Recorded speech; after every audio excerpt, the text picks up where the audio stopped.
Hello. Rosie, thanks for that kind introduction. And I want to thank President Casson, incoming President Cohen, the Board of Directors, and everyone here for inviting me today. There's so many familiar faces in this room, friends of many years from my time in Washington, in New York, and around the country. It's truly wonderful to be with you here today. Before turning to the focus of my remarks, let me say that we're closely monitoring the situation in Ukraine with grave concern. As President Obama told President Putin yesterday, Russia's clear violation of Ukrainian sovereignty and territorial integrity is a breach of international law. I've spoken several times to the Ukrainian Prime Minister, who assures me that the government is prepared to take the necessary steps to build a secure economic foundation, including urgently needed market reforms that will restore financial stability, unleash economic potential, and allow Ukraine's people to better achieve their economic aspirations. The United States is prepared to work with its bilateral and multilateral partners to provide as much support as Ukraine needs to restore financial stability and return to economic growth if the new government implements the necessary reforms. An IMF program should be the centerpiece of the international assistance package, and the United States is prepared to supplement IMF support in order to make successful reform implementation more likely and to cushion the impact of needed reforms on vulnerable Ukrainians. Now, the reason we're all here is because for more than 40 years, AIPAC has been the indispensable leader in keeping the alliance between the United States and Israel unbreakable.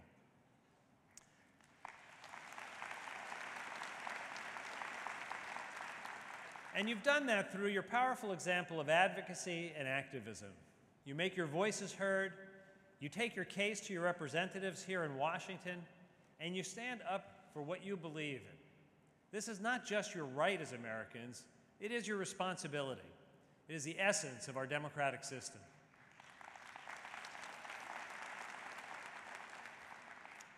And as everyone here recognizes, the future of the United States is tied to the future of Israel. That's something that every president since Harry Truman has understood. In fact, in 1948, it took President Truman only 11 minutes to recognize the Jewish state of Israel. And from then on, the American-Israel relationship has not been a Democratic cause or a Republican cause. It has been an American cause.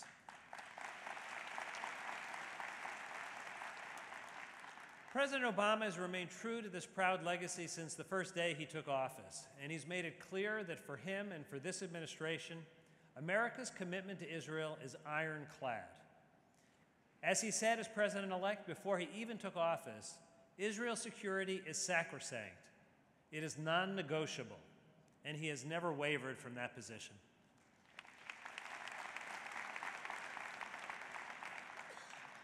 Like the president, Israel's security is not only a public policy conviction for me, it's a personal one.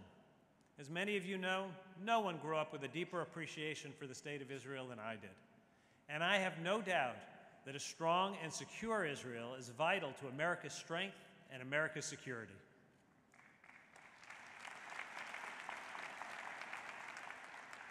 As we meet, America's support for Israel's security has never been stronger.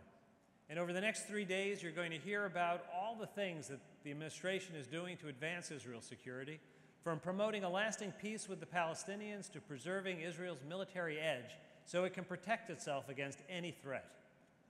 Today, I'll discuss one of the most pressing national security concerns for Israel and the United States, and that's Iran's nuclear program. Let us not forget that when President Obama took office, Iran was strengthening its position throughout the region, and the international community was unable to provide a unified response. But because of President Obama's leadership, congressional actions, American diplomacy, which AIPAC has supported, we put in place a historic sanctions regime, and Iran now finds itself under the greatest economic and financial pressure any country has ever experienced.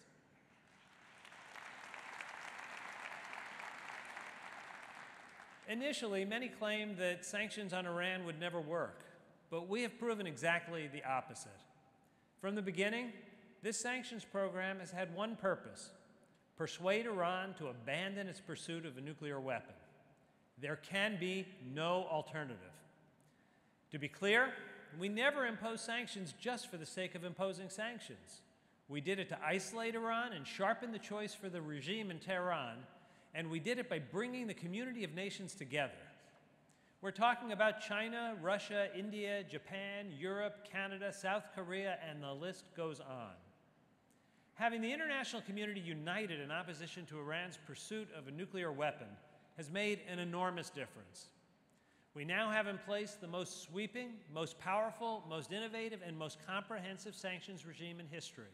And because of the impact of these unprecedented international sanctions, Iran finally came to the negotiating table seeking relief, and fully aware that to get relief, it had to take concrete steps to curtail its nuclear program.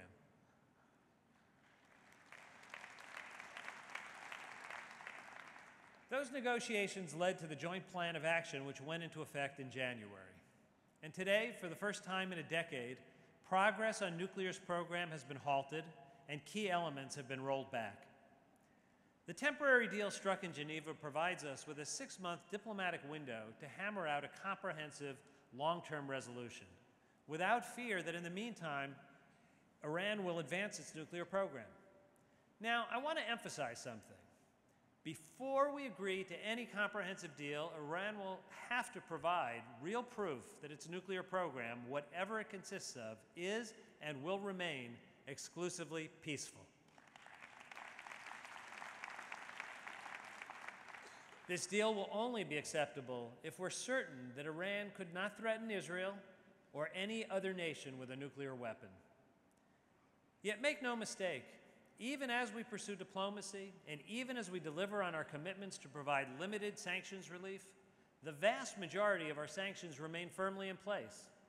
Right now, these sanctions are imposing the kind of intense economic pressure that continues to provide a powerful incentive for Iran to negotiate. And we've sent the very clear signal to the leadership in Tehran that if these talks do not succeed, then we are prepared to impose additional sanctions on Iran, and that all options remain on the table to block Iran from obtaining a nuclear weapon.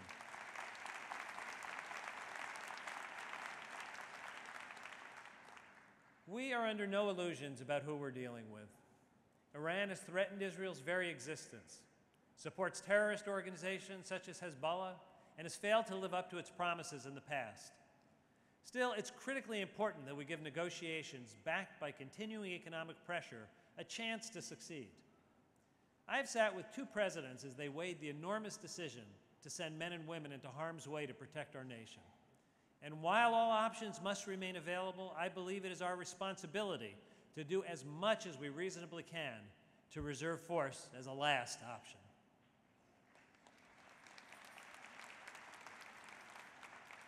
And this is as much a strategic obligation as it is a moral one. You see, maintaining the sanctions regime that has crippled Iran's economy requires international cooperation. No amount of U.S. sanctions would have the same crippling power as this international effort. For other nations to continue to remain steadfast with us, they need to know that we've given negotiations every chance to succeed. And if the moment comes when we have to use force, the whole world needs to understand that we did everything possible to achieve change through diplomacy. To that end, we do not believe that now is the time to adopt new sanctions legislation. We do not need new sanctions now because the sanctions in place are working to bring Iran to the negotiating table, and passing new sanctions now could derail the talks that are underway and splinter the international cooperation that has made our sanctions regime so effective. But as I've said, and as President Obama has said, we continue to consult closely with Congress, and if these talks fail, we will be the first to seek even tougher sanctions.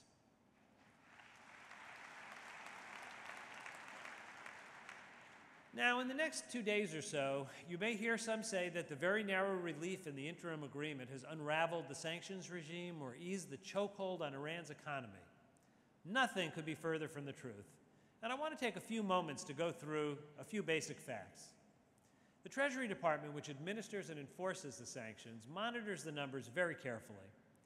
And when you consider the ongoing sanctions that remain in place, the temporary, targeted, and reversible sanctions relief is extremely limited, totaling an estimated $7 billion. To put that into context, During the same 6-month period, Iran will lose roughly $30 billion in oil sales alone from the sanctions that remain in place.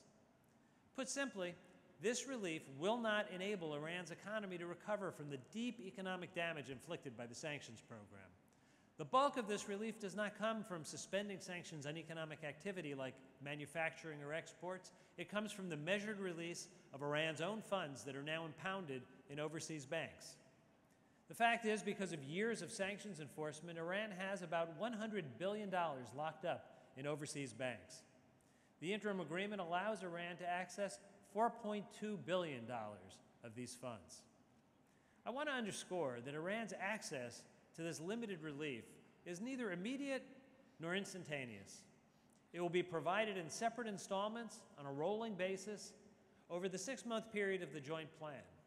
And it will only flow if Iran demonstrates week by week that it continues to comply with its agreement to freeze and roll back its enrichment program. Other measures amount to less than $2 billion, the limited suspension of sanctions on the export of plastics, the import of parts for Iran's automotive sector, and tuition assistance for students studying abroad.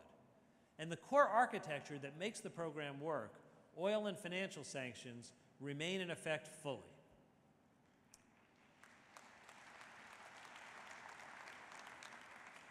If at any point Iran fails to fulfill its commitments under the joint plan, the money will stop, and the suspended sanctions will snap right back into place. And when the 6-month deal expires, so does the relief. The bottom line is, promises are not enough. Iran must meet its obligations, and this is not a case of trust and verify. This is a case of verify everything.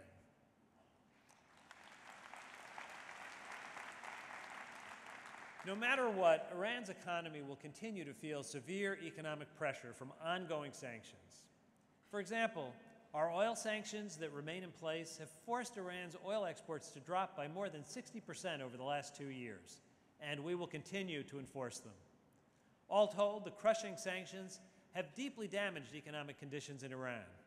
There are 4 key indicators that tell the whole story. First, last year the economy shrunk by 6%.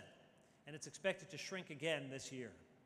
Second, the value of its currency, the rial, has plummeted, having lost about 60% of its value against the dollar. Third, the unemployment rate is over 15%.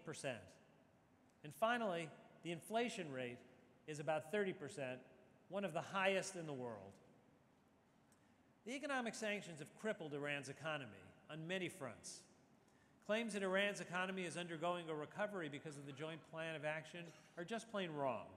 After the election of President Rouhani last June, and well before the joint plan took effect, there was a slight drop in the country's very high inflation rate and small improvements in other economic indicators. This was due to a wave of public optimism that greeted the election of a new president, the appointment of a more capable economic team, and the hope that a deal to lift sanctions would soon materialize. But the slight improvements in these indicators only mean that a badly wounded economy is not getting worse. It does not mean the economy is getting better. And it certainly does not mean that the joint plan has led to a recovery. Further, if Iran fails to reach a deal with us, business and consumer confidence will quickly erode as many of the gains the economy has seen over the last few months go away. Iran's economy suffered a serious blow from sanctions, and the impact of sanctions is not being reversed. Iran's economy remains in the same state of distress that brought the government to the table in the first place. Imagine how any economy would feel if by a recovery it meant leveling off at the bottom of a recession. That's what's happening in Iran today. There's no question that the relief provided under the 6-month plan will not steer Iran's economy to a real recovery. It's a drop in the bucket.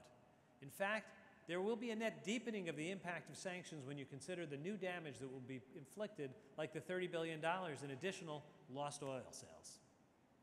What this relief will do is give the people of Iran and their leaders a small taste of how things could improve if they were to make the necessary steps to join the community of nations. This is a choice for Iran to make. If it wants to pull its economy out of the deep hole it's in, it must remove any doubt that its nuclear program is peaceful and come to a comprehensive agreement with the international community.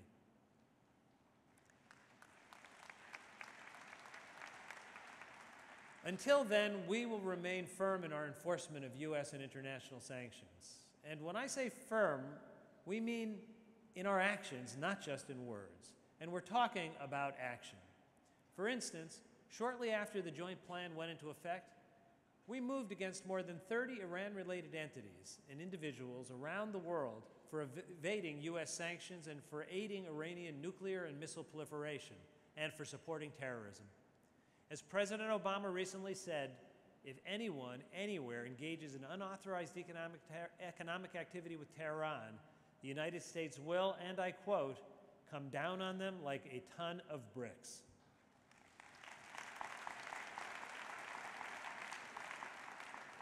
I've personally delivered that message to hundreds of business and banking executives in America and around the world. And we're in regular contact with our international partners, including Israel, to sustain the pressure on Iran's government. On top of that, our enforcement officials at the Treasury Department, who have been responsible for crafting and implementing this historic sanctions regime, have been traveling around the world and putting their expertise and unremitting effort to bear to keep Iran isolated. Even though I've said this before, it bears repeating. Iran is not open for business.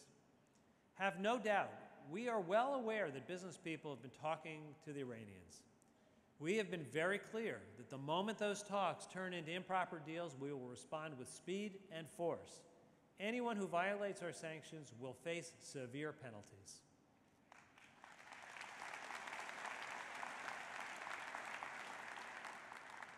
Our vigilance has not, cannot, and will not falter.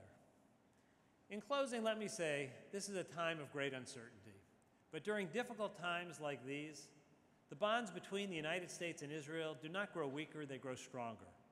The U.S.-Israel relationship, which is rooted in our shared story of people yearning to be masters of their own destiny, is as vibrant as ever.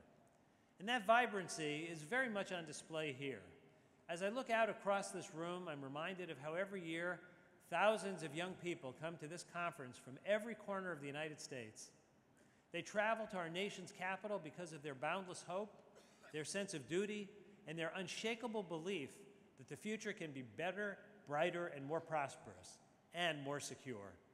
And I'm confident that by all of us working together, we can make that happen. Thank you very much.